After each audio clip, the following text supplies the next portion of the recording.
Hey, you're listening to I Hate Radio, where the hate is spelled with an 8.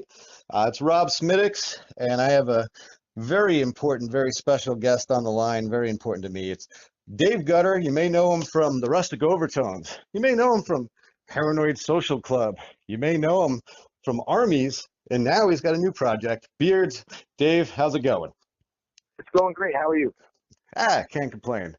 Life's, you know, actually, things are pretty shitty, but no one ever answers anything honestly like that. But I am very happy to be talking to you here today. I've been wanting to interview you for a really long time, and I do, on-camera interviews and stuff too. And I was like, yeah, one of these days I'll do it, because I always wanted to do it in person. And And then then, when you did it, the first thing we talked about was shit. yeah, exactly. No, but the reason that I was like, you know what, I got to reach out to this guy, and you know the band Mischief Brew? I don't know if I do. Well, you should look them up. Awesome band. The lead guy from the band actually died, and it was something I always want to interview him, and I never had the chance. So I was like, not that I So think you're gonna die. you got to thinking that Dave Cutter is going to die. Well, I I'm going to hope interview him not. while I can. It could be me though. It could be me that dies, and then I never had Oh, the chance yeah. to do it. I think that's more likely. Probably, yes. I'm not dying. I'm not dying, bro.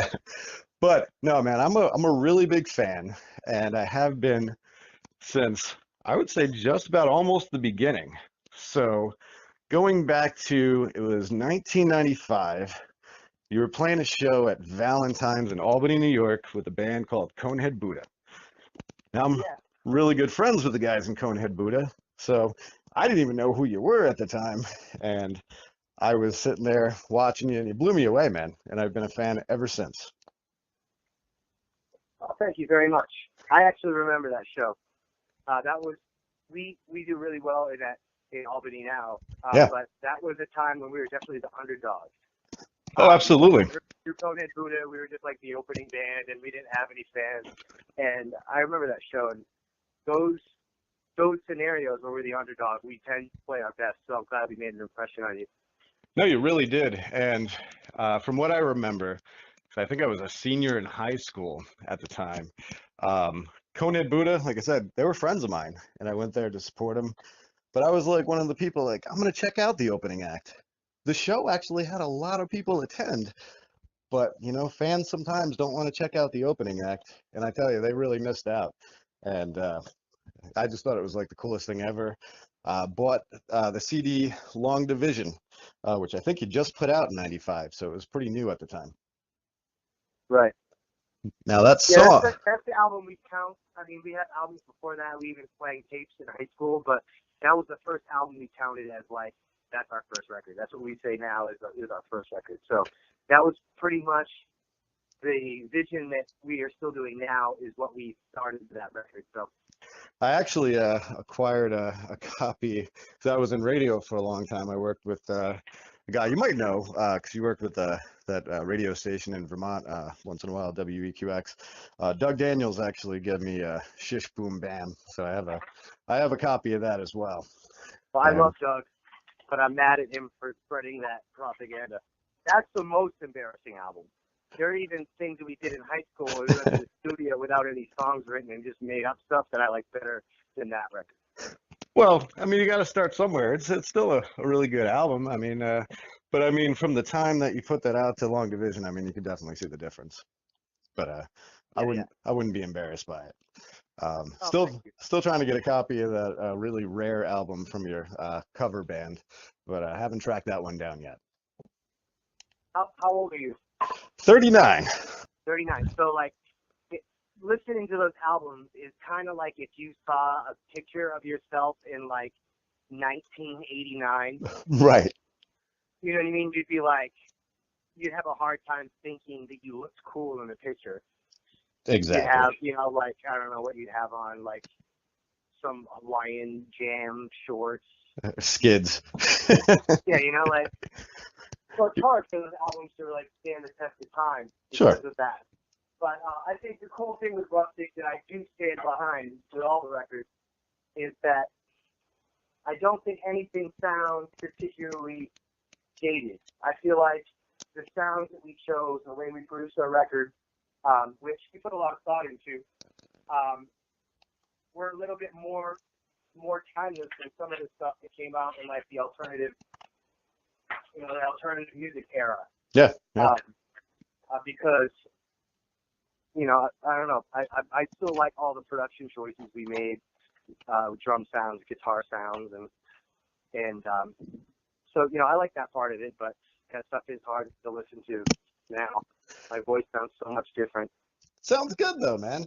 I mean, and those albums do stand the test of time though with me, of course. And obviously, then you went on to Paranoid Social Club.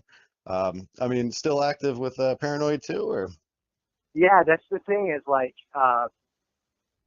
Rustic broke up, but then we got back together. But every other band I've ever started, I'm still in, and we still Right. play like, every month. And John Roods seems to follow you around every place. You guys are like childhood friends, right? Yeah, we've been friends since like middle school, and we played music together since middle school. Him and I have this like really crazy, communication, this like unspoken communication with music, where we've just played together for so long that it gels really well. He plays in all the groups that I'm in. Yeah. Besides for Beards, because Beards doesn't have a bass player. Right. So, but yeah, and I was just telling Tony McNamara, the original drummer from Rustic, Mm-hmm. who I was just hanging out at the studio with him today, and I told him about last winter. John and I were hired to do a soundtrack, and we went. We canceled the studio. We're like, we'll just work from home, and then we'll meet up tomorrow. So we got into the studio, and I was like, here, I made a track last night. He's like, yeah, I did too. And I was like, yeah, if you want to load it into the computer or whatever, it's 80 beats per minute, and it's in the key of E major.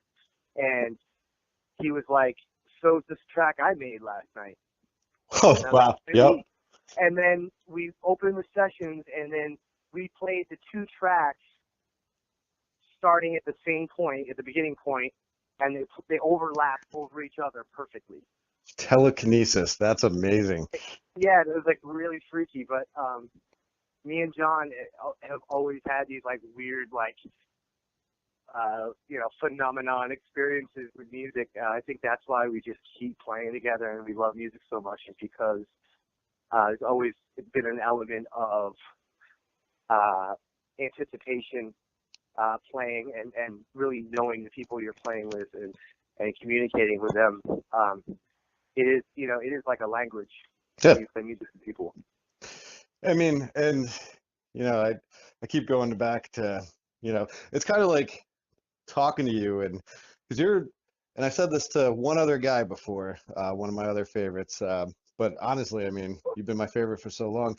You're like my Beatles, you know what I mean? Like, and you may not had to have sold, millions of dollars worth of records to be my Beatles.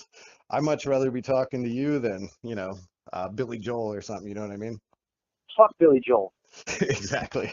I hate that dude. I have a story about Billy Joel that I'll tell you. All right, please. But dude, that's really nice that the Beatles to me are even more than the Bible, even more than Jesus. John Lennon was right. Right. Beatles to Jesus. Yep. That they might be more legit, if you ask me. Back to Billy Joel. Yes.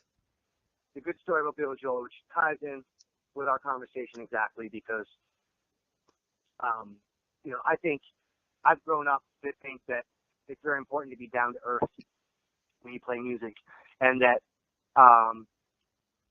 you and your fans are equal. If anything, you are dependent on your fans.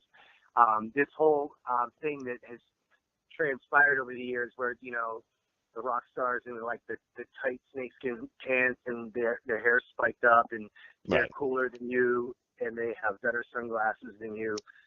That is bullshit. Yeah. And Billy Joel is the one that taught me this lesson, because when we made those tapes back in high school, we went to the big Civic Center where Billy Joel was performing. Me and John Roods were 11 years old. We just recorded one of our first albums. And we were like, we're going to go there we're going to knock on the back door while they're sound checking. And the security guy's going to come out, and we're going to be like, hey, can you give our tape to Billy Joel? Right. And when Billy Joel listens to it, you know, our prayers are answered. Of course. We knock on the door, and no one answers.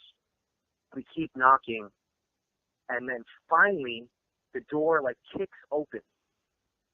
And this grizzled wart of a man, which is Billy Joel, he looks like he's just been marinated in whiskey and cocaine for like weeks. Wow. He kicks open the door and says, "What the hell are you kids doing out here? Get the hell out of here!" And we're like, "Well, we just wanted to give you our tape. We play music too, and we are really big fans." And he was like, "Fuck you kids, get out of here." And Wow. from that day, I vowed to try to defeat Billy Joel. Yes. I have not yet, but I'm still working on it. I don't believe that when he did that, I'm not yet that age yet.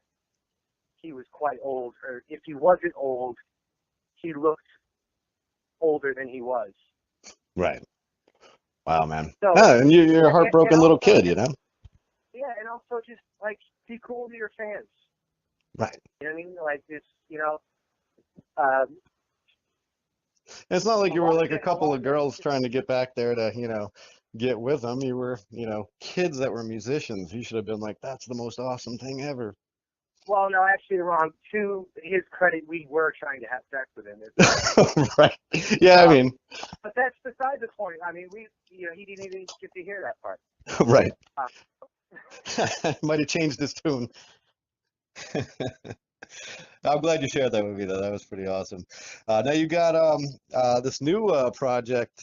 We got a couple. I mean, Armies isn't as new, but it's still kind of one of your newer projects. Tell us about Armies a little bit. Oh, this is a part of the interview. I warned you from maybe eating pie. Oh, you're gonna eat pie? Yes. All right. What kind of pie are you eating, by the way? I'm eating homemade apple pie that comes scratch that my fiance made, and it has it's a melted Swiss cheese on top of it. I can see why she's your fiance. Yeah, your listeners are drooling everywhere right now. That's right. That's amazing. So anyway, Armies is a group that I made. It's a thing I started in California. I was hired by Viacom to go out there and make songs for duets. Mm-hmm. They wanted songs for car commercials, for television shows, for movies, whatever. And they wanted to have some duet songs in their catalog. So they hired me to go out there. And I auditioned a bunch of girls in California to sing the duets with me. And I wrote 5 songs on the spot. Like the plane landed, I got to the studio, I just started writing. We did 5 songs in 5 days, and written and recorded. And like when they were tracking, some of the verse stuff, I would run over and write the chorus before we got to that part. Or they're like setting up a keyboard sound, I would be writing like the bridge. Johnny on the spot. Yeah, exactly. But the company who had hired me, defunct, or whatever you call that, Mm-hmm. they're all done. And so I had those songs now. I had the masters, and I recorded them with Tommy Walter, who's from the 90s group The Eels. Oh, yeah. Yep. Yeah, and also a group called Abandoned Pools. And I got to record with him, and he's a super great producer. And so I had these 5 songs that were written and produced by him and I. So I wanted to do something with them, although the girl that was in California would be unable to tour in support of these, would be unable to show up at practice because we are on different sides of the country. Right. So I hired Anna Lombard to see this project through to being more than just a couple songs for like TV commercials. And we ended up finishing the record. And yeah, now we're on our 2nd record, and Ryan Curlis is playing drums. Mm-hmm.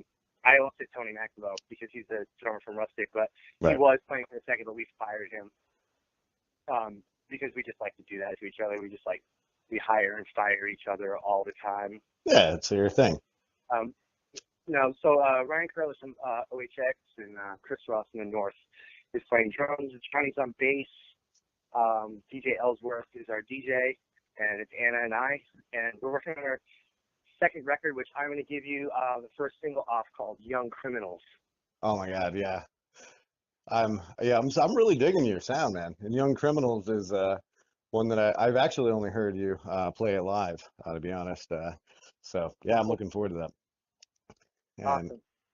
and you got another new project which you just really recently started. You're doing like a hip hop thing, Beards? Yeah, well, I've been working a little bit with Spose. You know Spose, the rapper? Yeah, yep. Spose. I've been working with him a lot. Like, we've been doing stuff in the studio and on the road, but I basically had to take on all these new talents, playing samplers and producing music like that. So I really got into it, and I've been into hip hop my whole life because it's a form of music that was invented in my lifetime. Exactly. So Same thing with I'm me. like, Grew up with it. I study it. Like, no matter how stupid or ignorant it gets, Right. it's for a reason. It's the path to somewhere, and you know, the origins of hip hop are amazing. Mm-hmm. So so I've always been into hip hop, and Tommy Kane, he used to be Poverty, Okay. Yep. and like he was a pretty big deal. He was like signed by the guy that signed Eminem, and he toured with 50 Cent and Nelly, and so did a lot. Like, around the time when Paranoid came out, maybe like 2005, 2006. Right. He's on a couple Paranoid tracks with us. But he's been my boy forever, and he's an amazing rapper. And Shane Rise is Spose's like hype man, and he's also in the PDAC family. So I just made a record with those guys. I had a bunch of beats that I had produced and stuff I'd been making, and I basically make an instrumental and then sing a chorus, and then be like, "You guys have any ideas like around this subject matter?" And they would just play verses on it. That's what I was But gonna it's ask. fun. So you're doing like the hooks and the music. We're not gonna hear you rap on this thing, right? It's kind of like Paranoid, where I do really rhythmic singing, Right. Right. with lots of metaphors and punchlines and stuff, but it's you know, it's still melodic. It's not like me breaking out of like what I do. Right. Hey, that's cool, But man. but it's fun to be like a one-man band with Beards, because you know, I'm doing the DJ stuff. I'm playing the guitar parts to it. Some of the stuff I'm playing percussion or keyboards. So it really, like, I get to do stuff that's like really exciting and challenging, and it's super fun music. I'm psyched to play you Beards. Well, that's why I decided, unlike any other show I've ever done, to dedicate this entire show to different projects and music that you've done, because people are going to see the difference. They're going to be like, "What? That's the same guy," you know? Right. Well, the stuff, I don't know if you know about I do a lot of writing for other artists. Yeah, I wasn't aware, but I could see how that would work. Yeah, I did. I wrote two songs for the Tedeschi Trucks album, Made Up Mind. Okay. I wrote some stuff with Robert Randolph, Flip Quality. He had a label that this artist Reese I worked with. I worked with the Roots. I worked Nice, with nice. Aaron Neville, though, is someone that I got to work with that is like my hero. Yeah, I can only imagine. So I co-wrote with Aaron and Eric Krasno the whole album that he just came out with, a patch. And a friend of mine came to me last night, the band Six Gig, the guitar player from Six Gig, Walter, was like, I was watching the Today Show, and Aaron Neville comes on and starts singing the song, and without even knowing it, immediately I was like, that sounds like a Rustic Overtones song with Aaron Neville singing. Wow. And then when he looked into it, it found out that I had written the song. I don't know if that's a feather in my cap or I'm a one-trick pony, but um, it was kind of cool that It's cool. someone could hear my influence on the writing, the stuff where I'm just kind of in the fine print in the credits. But Yeah. that stuff's super fun. That's funny because I just remembered, and it's not as cool as Aaron Neville by any chance, uh, but I actually quoted you in one of my songs. We have a song called "Lay Low," and one of the verses say like PSC, we got wasted. Caitlin, call my lawyer. Get my legal bill. Yes. Yeah. Shit. I knew I shouldn't have told you. I'll settle for $100. All right. Yeah. Deal. Hey man, I could talk to you all day long. We got to wrap it up a little bit here, but it's really been a pleasure, and I'm glad I got to do it, man. And hope to see you real soon. So you're gonna play one of the new songs that you're doing from Beards, right? What are we gonna hear here? I don't know. Let me see what song should I play? Was it 1,000 Degrees? Yeah, Hey, I think I'll play 1,000 Degrees. let's do it. Let's turn up the heat. It's featuring Anna Lombard from Armies. Um, so like eventually there's going to be a song that I've been contemplating that's going to be Rustic Overtones featuring Paranoid Social Club, featuring Armies, featuring Beards, Right. That would be amazing. featuring, and then I'll also go solo on that same track. Yeah, you should. You I don't should. think anyone has done before, going solo with the band. Right. Yeah, that's the first time, man. Hey, man. There's also, you're trying to get rid of me, dude. I mean, I'm not going anywhere. Oh no, I'm not trying. I'm trying to give it room so we can play some of your music, actually. But no, man. Seriously though, I really do appreciate it. And I got the $100. I'm gonna write you a check. So just Oh, please, post date it, that's great. But cool, man. I'm really flattered actually that you. I mean, incorporating my music into your music is, you must be into it if using your inspiration. And I do that stuff all the time, and that's a huge compliment. Oh, cool, man. I mean, it's been a couple of decades now, man, and yeah, still running strong, man. You're still number one to me, and that's like I said, that's why it's like, you're. I do interviews all the time, and like always like just pushing it aside. Like I'm not even gonna ask them yet. Like I'm gonna wait, and then I'm like, let's just do this thing. So, Well, another project idea that I want to do down the road, which I think you'll be really into, all right, let's hear it. is there's another Dave Gutter in the Midwest, in Detroit or Chicago. Hmm. I forget where, but he's a rapper, and his name is Dave Gutter. Really? And what I'm hoping to do through the power of the internet is reach out to Dave Gutter, and then also bring my dad along because his name is Dave Gutter. That would be amazing. So Yeah. if we could do a track that's Dave Gutter featuring Dave Gutter and Dave Gutter, I mean, I can't see what more a fan like you would want than that. I'm into it, man. I'm sold. Yeah. But thanks for talking about music. I love talking about music. It's like my favorite thing to talk about. And I Absolutely. appreciate you guys playing all my bands and all my projects, and for listening for all these years. It's really dope, and it's why I make music. So thank you very much. You got it, man. Hey, it's I Hate Radio. Fuck Billy Joel.